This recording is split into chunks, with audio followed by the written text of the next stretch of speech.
Lagoa é uma lagoa artificial, mas tem uns peixinhos nessa lagoa.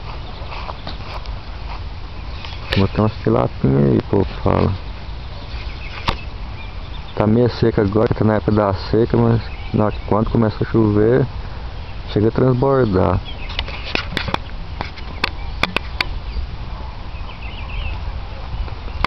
É, aproximado. Bonita essa lagoa, né? A floresta. Tem uma região de coqueiro, macaúba. Esses coqueiros aí eu esqueci o nome desses coqueiros. Tem uma casinha aí nessa área verde. É uma área verde muito bem conservada, meio ambiente, bastante animais. Tem essa lagoa aí também, lagoa bonita.